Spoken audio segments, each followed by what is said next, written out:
The vast chamber of the Galactic Senate fell silent as first speaker Zach Svoroth rose from his crystalline dais. His translucent appendages shimmered under the light of 1,000 stars visible through the transparent dome overhead. Representatives of 300 civilizations watched, their varied anatomies poised in the universal posture of attention. The motion before this august body has been thoroughly debated, Zach Svoroth announced, his voice resonating through both auditory and telepathic channels. The evidence presented against Sol 3, known to its inhabitants as Earth, is both voluminous and damning. Projected in the center of the chamber, a holographic display showed a small blue-green planet, seemingly insignificant against the backdrop of galactic grandeur. The species designated human has demonstrated a clear pattern of violent expansion, resource consumption, and technological development at a rate that threatens galactic stability. Their potential to disrupt the greater peace cannot be ignored. A murmur of agreement rippled through the assembled delegates. The Arcturian representative, a being composed of living metal, raised a gleaming appendage. The mathematical projections are unambiguous, the Arcturian stated, its voice a harmonic symphony of metallic tones.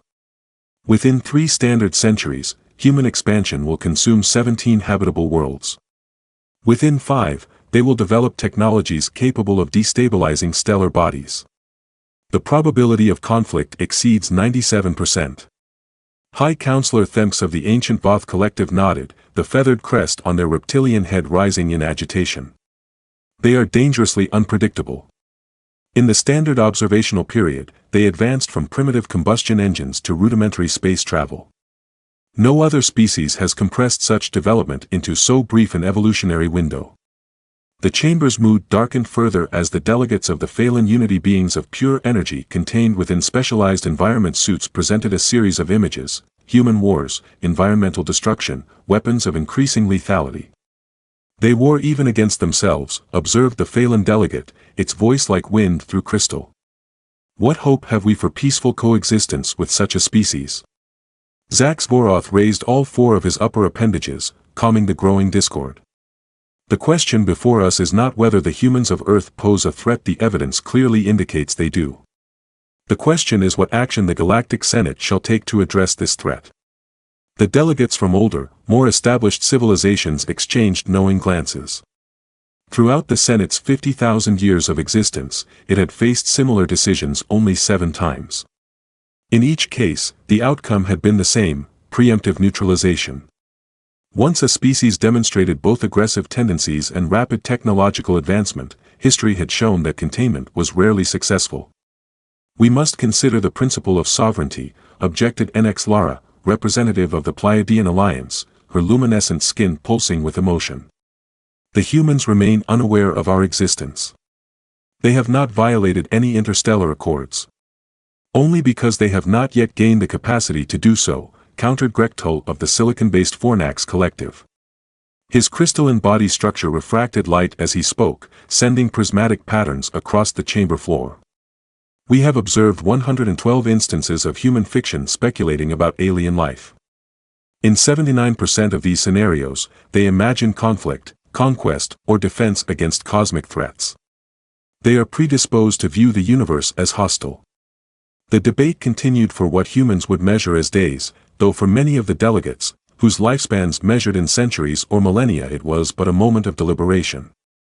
Historical precedents were cited, ethical frameworks were invoked, alternative solutions were proposed and dismissed. Eventually, Zach Svoroth called for the final vote.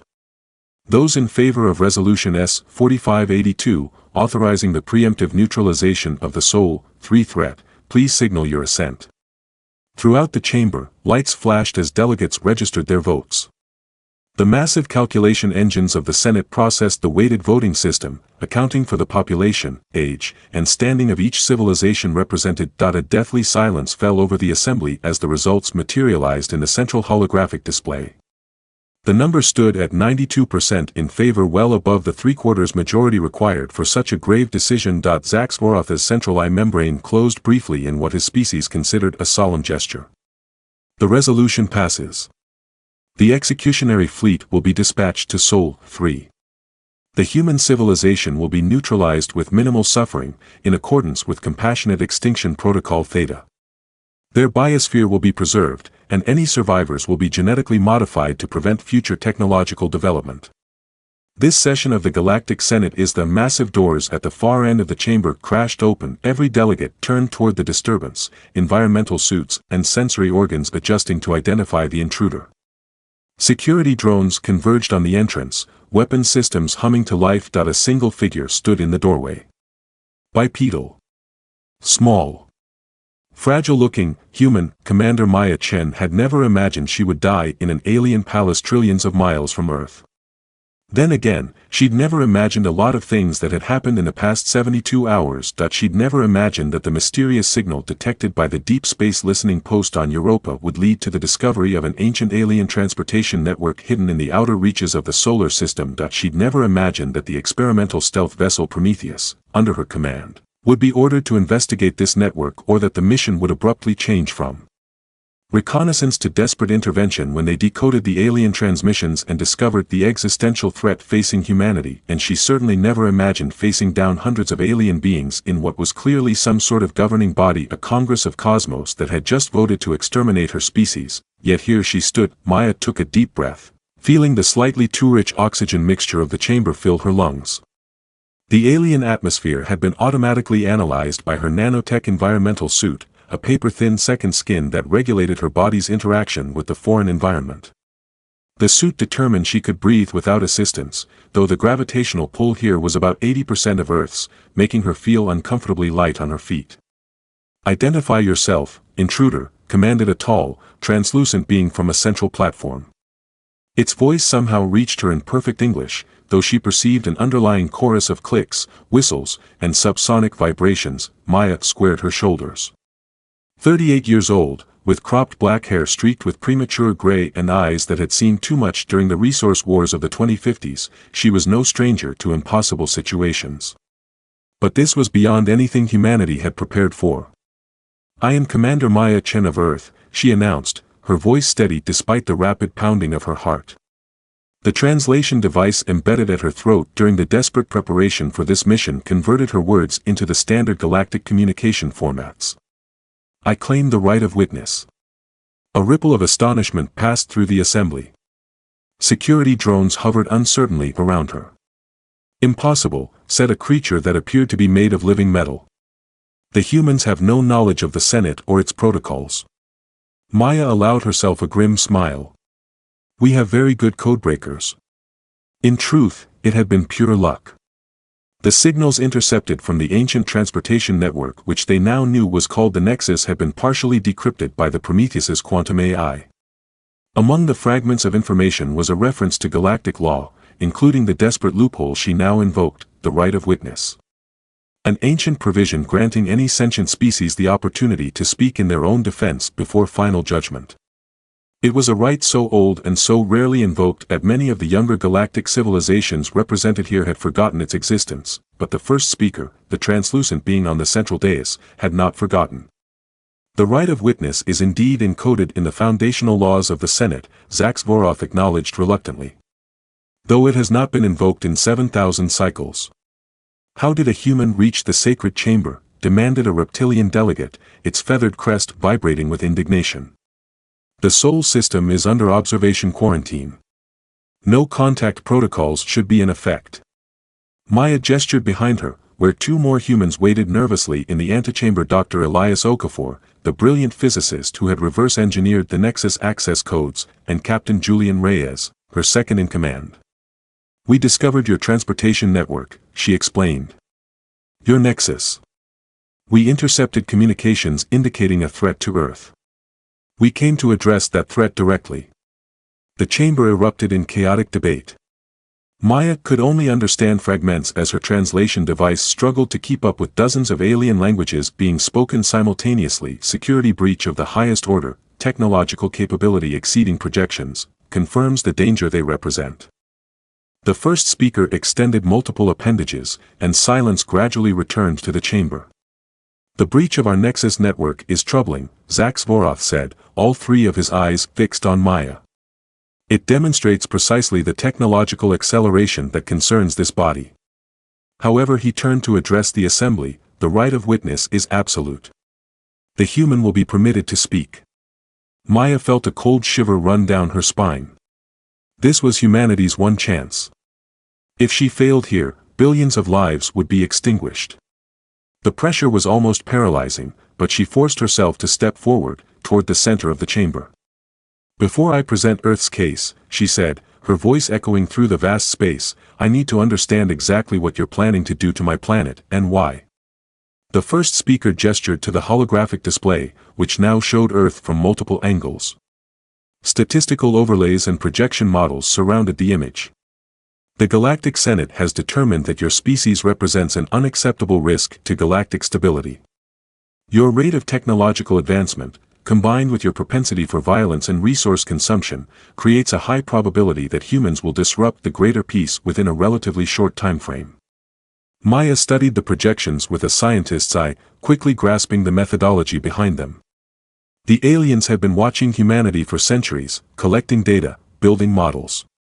According to their calculations, humanity would achieve interstellar travel within 50 years, begin colonizing nearby star systems within a century, and potentially challenge older civilizations within 300 years. "And your solution is genocide?" she asked quietly. "We prefer the term species management," replied a glowing entity inside what appeared to be a containment suit. "The compassionate extinction protocol minimizes suffering. Earth's biosphere will be preserved. A small, genetically modified human population may be permitted to continue, living in harmony with nature, but without technological capacity." Maya felt rage building inside her, but she contained it. Anger wouldn't save Earth now. Strategy would. "I request access to your data and projections," she said calmly. "If I am to speak in humanity's defense, I need to understand precisely what you believe we have done wrong, and what you believe we will do in the future." There was resistance, particularly from the silicon-based delegates who seemed especially hostile toward humans. But eventually, the right of witness prevailed. Maya was granted a neural interface that allowed her to directly access the Senate's information systems. The flow of data was overwhelming. Thousands of years of observations. Historical analyses. Predictive models. The Senate's monitoring systems had recorded human history in extraordinary detail, from the earliest civilizations to the present day. Every war. Every environmental disaster. Every technological breakthrough. But Maya also saw something the Senate had missed, something hidden within their own data. As the assembly waited, Maya Chen began to formulate humanity's defense. Not with desperate pleas for mercy, but with something the aliens clearly hadn't expected from a supposedly primitive species: a rigorous, data-driven counterargument that would exploit the flaws in their own reasoning. She would need to be perfect. Earth's entire future depended on it. Maya stood at the center of the Senate chamber, surrounded by alien beings who had just voted to eradicate her species. The neural interface they'd granted her had uploaded terabytes of data directly into her mind, filtered through the neural augmentation that was standard for high-level military personnel on Earth. Her head throbbed with the strain of processing so much information, but she'd found what she needed. "Esteemed members of the Galactic Senate," she began, her voice steady despite her racing heart, "I've reviewed your evidence against humanity. Your observations are extensive, but your conclusions are fundamentally flawed." A murmur rippled through the assembly. The first speaker's central eye narrowed. "Explain," Zaxvoroth commanded. Maya gestured to the holographic display, which responded to her neural commands, showing a timeline of human history. "Your models emphasize our conflicts, our resource consumption, our technological development. But they systematically undervalue a critical factor: our capacity for change." With another thought, she manipulated the display to show a series of historical inflection points: the abolition of slavery, the formation of international governance structures, the climate restoration projects of the 2040s. Humans don't follow linear development patterns. We learn. We adapt. We transform our societies based on new information and challenges. She highlighted specific data points in their own projections. "Your models treat human civilization as a fixed entity with unchanging values and priorities. This is demonstrably false." The Arcturian representative's metallic form shifted in what might have been discomfort. "The pattern of violent expansion remains consistent throughout your history." "Does it?" Maya countered. She commanded the display to show Earth's military expenditures as a percentage of global GDP over time. Since the resource wars ended 15 years ago, our planet has reduced military spending by 63%, redirecting those resources to sustainable development and scientific research. Your own data confirms this. She approached the reptilian delegate who had spoken against Earth earlier. High Counselor Themks of the Voth Collective, your civilization took 900 years to transition from fossil fuels to renewable energy. Humans accomplished it in less than 2 centuries. The very acceleration you fear is evidence of our greatest strength, our adaptability. Themks's feathered crest flattened against their head. Adaptability can serve aggression as easily as peace. True, Maya acknowledged. But your own historical records contradict your assumptions about how humans will use our capabilities. She manipulated the display again, this time showing data the Senate had collected on human responses to existential threats: climate change, pandemic diseases, asteroid impact risks. When faced with global challenges, humans consistently form collaborative structures to address them. We don't fragment, we unite. The United Earth Government formed in response to the climate crisis. The Pan-Solar Initiative emerged to coordinate space development.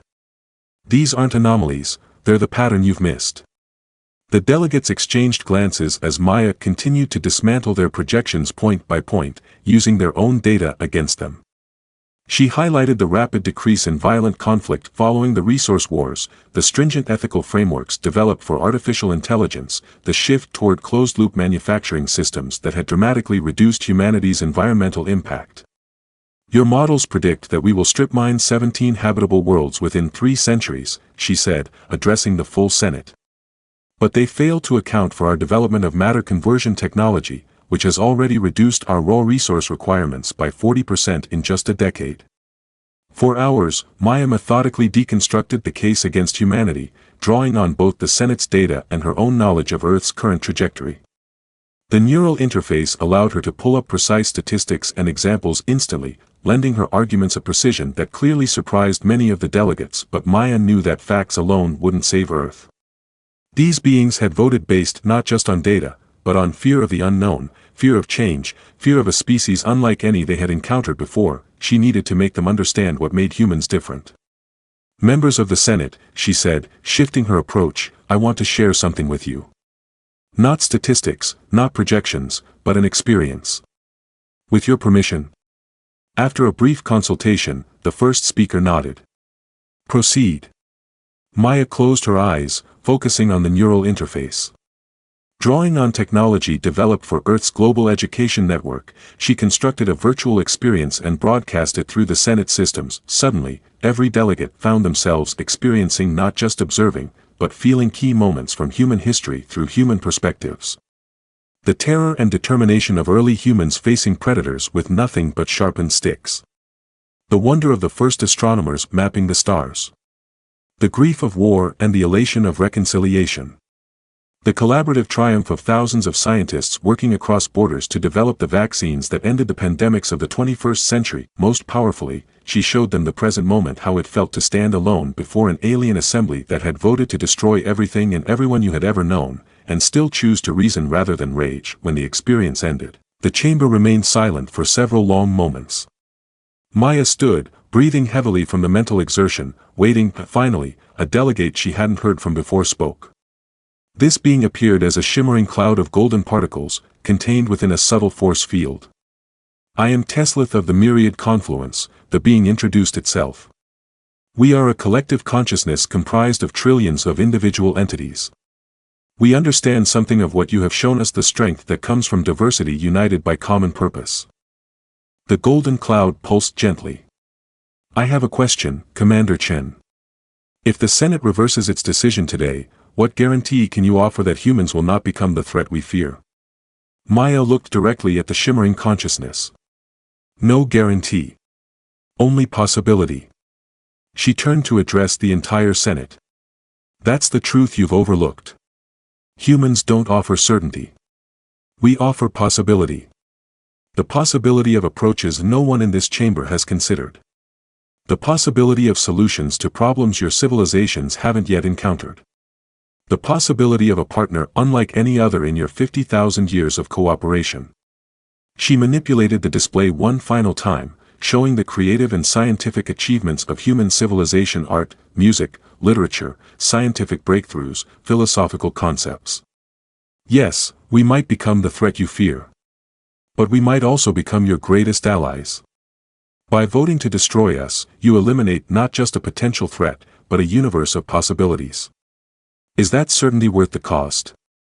As she concluded her presentation, Maya could sense the mood in the chamber had shifted.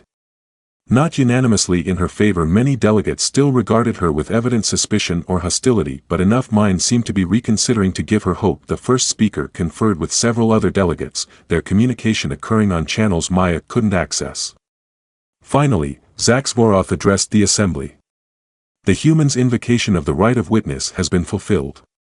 The Senate will now vote again on Resolution S-4582, with the new information taken into consideration. Once more, lights flashed throughout the chamber as the delegates registered their votes. Maya held her breath, watching the percentages shift on the display. The majority still favored the resolution, but the numbers were dropping: 88%, 85%, 80%. The final tally materialized, 74% in favor. Just below the three-quarters majority needed. The resolution fails, announced Zaxvoroth, a complex mix of emotions evident in his multifaceted voice. Earth will not be subject to the compassionate extinction protocol at this time. Relief flooded through Maya, so intense that her knees nearly buckled. But she maintained her composure, aware that the danger had not fully passed. What happens now? She asked. A monitoring committee will be established, the first speaker explained. Earth will be evaluated regularly for compliance with galactic standards of responsible development. Should your civilization fail to meet these standards, the matter may be brought before the Senate again. Maya nodded. It wasn't ideal, but it was survival and an opportunity. On behalf of humanity, I formally request observer status in the Galactic Senate, she said, seizing the moment. If we are to be judged by your standards, we should have the opportunity to understand them. Additionally, I propose a cultural and scientific exchange program to facilitate mutual understanding. Her boldness clearly surprised many of the delegates, but after another brief consultation, the first speaker agreed to consider the proposal. A provisional observer status may be granted, with significant restrictions, Zaxvoroth conceded. The details will be negotiated through proper diplomatic channels. Maya bowed slightly, a gesture of respect that seemed to translate across species. Thank you. Earth looks forward to proving that your decision today was the right one. As she turned to leave the chamber, Maya knew that this was just the beginning. She had won humanity a reprieve, not unconditional acceptance. The real work preparing Earth for a place in this vast, complex galactic community was still ahead, but for the first time since discovering the alien transportation network and learning of the threat to Earth, Commander Maya Chen allowed herself to feel something beyond determination and fear. Hope. 6 months after the fateful Senate session, Maya Chen stood on the observation deck of the newly constructed Nexus Gateway Station, watching Earth rotate serenely below.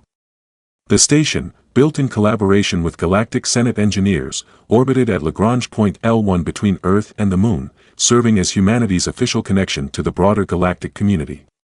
Still hard to believe, isn't it? Said Dr. Elias Okafor, joining her at the viewing port. His dark face was illuminated by Earth's reflected light, his expression thoughtful. Which part? Maya asked with a wry smile. That we discovered we're not alone in the universe, that an alien Congress nearly wiped us out, or that I somehow talked them out of it. All of it, Elias replied. But mostly that last part. You know they're still debating your presentation in the Senate? The Arcturians have started a whole philosophical movement based on what they're calling the human paradox, the idea that unpredictability can be a strength rather than a weakness. Maya shook her head. I just showed them what was already in their data. They'd been watching us for so long that they thought they understood us. They didn't realize that observing isn't the same as experiencing. The door to the observation deck slid open, and Captain Julian Reyes entered, accompanied by a tall, willowy alien with iridescent skin, NX Lara of the Pleiadian Alliance, who had become one of humanity's strongest advocates in the Senate. Commander, Julian said formally, though his eyes conveyed the friendly warmth that had developed between them during their shared ordeal. The delegation is ready for the briefing. Maya nodded and turned to NX Lara. How are your accommodations, Ambassador? Is the environmental calibration comfortable? Most satisfactory, the Pleiadian replied, her melodious voice carrying undertones that Maya's neural translator identified as pleased surprise. Your engineers adapted our specifications with remarkable creativity. They solved the radiation filtering issue in a way our own designers hadn't considered. That's what we do, Maya said simply. Together, they made their way to the station's conference center, where representatives from Earth's major nations waited alongside a small delegation of alien observers. The sight still struck Maya as surreal, humans in business attire and military uniforms seated next to beings of wildly varying anatomies, all focused on the shared task of integrating Earth into the galactic community. Maya took her place at the podium. As the official liaison between Earth and the Galactic Senate, she had spent the past 6 months shuttling between worlds, negotiating the terms of humanity's provisional observer status, establishing protocols for technological exchange, and most challenging of all, preparing humanity for the revelation that they were not alone in the universe. Ladies and gentlemen, honored delegates, she began, today marks the completion of Phase 1 of the integration protocol. The Nexus Gateway is fully operational, allowing controlled travel between Earth and Senate-approved destinations. The knowledge quarantine has been partially lifted, permitting limited technological exchange in the areas of medicine, sustainable energy, and environmental restoration. She gestured to a holographic display showing statistics on the initial exchange programs. 300 human scientists have now visited research facilities throughout the local group. Meanwhile, 67 alien specialists have begun collaborative projects with Earth institutions. The results have exceeded expectations on both sides. A human representative from the United African Nations raised his hand. Commander Chen, there are concerns about the pace of integration. Some feel we're being held back artificially, while others fear we're moving too quickly. What's your assessment? Maya considered the question carefully. The Senate's caution is understandable. Remember, they've been observing human civilization for centuries, primarily during periods of conflict and environmental mismanagement. Trust will take time to build. She switched the display to show a timeline. That said, we've already accelerated the original integration schedule by 30%. Our adaptability, the very quality that frightened them initially, has become our greatest asset in this process. Greg Tull, the silicon-based delegate who had once argued forcefully for Earth's neutralization, shifted his crystalline form in the equivalent of clearing his throat. The monitoring committee acknowledges humanity's compliance with initial protocols, he admitted, his tone still carrying a hint of reluctance. However, concerns remain about your ongoing military development programs. Maya had anticipated this issue. As we've discussed in committee, Earth is maintaining defensive capabilities while we transition to a new security paradigm. The Progressive Disarmament Treaty signed last month commits all nations to a 50% reduction in offensive weapons systems over 5 years, with verification protocols acceptable to Senate observers. She met Greg Tull's gaze directly. We're meeting our obligations. In return, we expect the Senate to honor its commitment to sharing defensive technologies that would protect Earth from non-Senate threats. The negotiation continued for hours, addressing everything from cultural exchange programs to resource management protocols. Throughout, Maya felt the weight of her unique position defending humanity's interests while simultaneously helping aliens understand human behavior and motivations.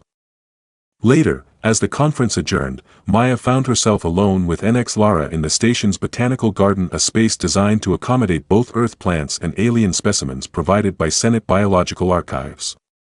You navigate these complexities with remarkable skill, Commander, the Pleiadian observed, her elongated fingers gently touching the petals of an Earth rose. Few beings could stand between two worlds as you do. Maya watched as the alien's touch caused the rose to glow slightly, responding to some property of Pleiadian biology. I'm still not sure why they chose me for this role. I'm a military officer, not a diplomat. Precisely why you were the correct choice, NX Lara replied. You understand strategy and threat assessment. You think in terms of both defense and alliance building. She turned her luminescent eyes toward Maya. But more importantly, you demonstrated the quality that most intrigues the Senate about humans. Which is, you faced impossible odds with neither surrender nor reckless aggression. When confronting a power that could destroy your entire world, you chose to reason, to persuade, to connect. Yet you did so from a position of unwavering strength. The alien skin pulsed with colors that the translator interpreted as admiration. This combination is unusual in our experience. Maya considered this. It's just human nature. At our best, anyway. Perhaps, NX Lara said. But I must confess something to you, Commander Chen. There is a faction within the Senate that remains convinced humans will eventually become a threat. They are watching for any sign of aggression, any excuse to revisit the neutralization resolution. The warning sent a chill through Maya. And you? What do you believe? The Pleiadian was silent for a moment, her colors shifting through patterns too subtle for Maya's translator to interpret. I believe that the universe is poised at an inflection point, she finally said. For 50,000 years, the Senate has maintained stability through careful management of change. Species are guided along predictable paths. Technologies are developed according to established sequences. The unexpected is discouraged. She moved closer to Maya.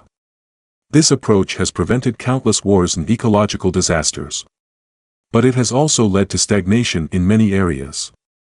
There have been no truly revolutionary discoveries in Senate space for over 10,000 years. Some civilizations have remained virtually unchanged for millennia. And humanity disrupts that pattern, Maya said, understanding. Profoundly, NX Lara confirmed.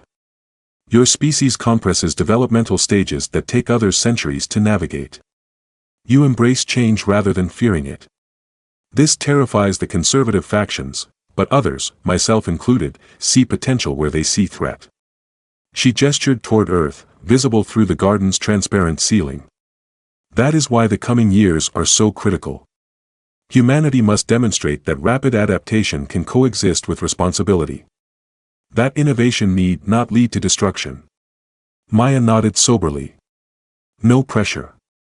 The alien tilted her head, then made a sound that Maya realized with surprise was laughter.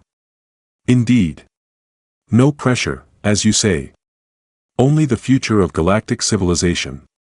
As they parted, Maya reflected on how much had changed in 6 months and how much still lay ahead. The integration of Earth into the galactic community would take decades, perhaps centuries.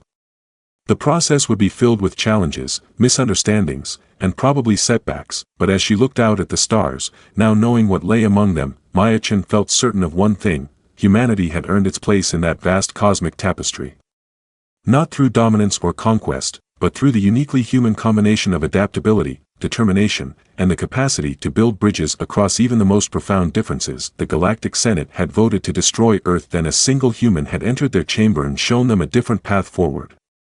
Not just for humanity, but for all sentient life connected by the ancient networks between the stars. It was, Maya thought, just the beginning of a much larger story. 5 years later, the diplomatic vessel Artemis glided silently through the swirling purple gases of the Helix Nebula, its adaptive hull shimmering as it dispersed the charged particles that would have damaged less advanced ships. On the bridge, Maya Chen, now Ambassador Chen, reviewed the final details of the mission that many considered impossible just a few years ago. Status report, she asked, glancing at Captain Reyes, who had insisted on commanding this historic journey personally. On schedule, Ambassador, Julian replied, his once black hair now streaked with gray after years of stressful diplomatic missions. The Galactic Conclave begins in 6 hours. Senate security has cleared our approach vector. Maya nodded, turning to the holographic display where Dr. Okafor was analyzing data streams from the ship's sensors. Elias, any update on the coalition count? The physicist's fingers danced through virtual controls as he pulled up the latest diplomatic intelligence. We've secured firm commitments from 73 delegations. Another 39 are leaning our way but haven't officially declared. The opposition bloc has shrunk to 41. Better than we hoped, Maya observed, allowing herself a small smile. The mission before them would have seemed like pure fantasy 5 years ago. Humanity was proposing a fundamental reform of the Galactic Senate's approach to emerging civilizations. Rather than isolation and potential neutralization, Earth advocated for a program of careful mentorship and integration. The Cosmic Cradle Initiative, as it had been named, the journey to this point had not been smooth. Earth's integration into the galactic community had faced numerous challenges, from technological compatibility issues to profound cultural misunderstandings. There had been incidents: a hacked Senate database, a violent altercation between human miners and Arcturian engineers, a rogue scientist attempting to reverse engineer restricted weapons technology. After each incident, the conservative factions in the Senate had pushed to revoke Earth's observer status or impose harsher restrictions. Each time, Maya and her team had worked tirelessly to demonstrate humanity's commitment to responsible partnership, often innovating solutions that impressed even their strongest critics. Ambassador, called Lieutenant Sofia Rodriguez from the communications station, were receiving a priority transmission from Earth. Its Secretary General Okonkwo. Put him through, Maya instructed. The holographic display shifted to show the face of Chidinma Okonkwo, the Nigerian diplomat who had been elected to lead the United Earth government after humanity learned of its place in the galactic community. Ambassador Chen, Okonkwo greeted her, his deep voice carrying across light years through the Nexus communication relays. I've just received word from our allies in the Pleiadian delegation. The Fornax Collective is planning to introduce a procedural motion to delay the vote on the Cosmic Cradle Initiative. Maya frowned.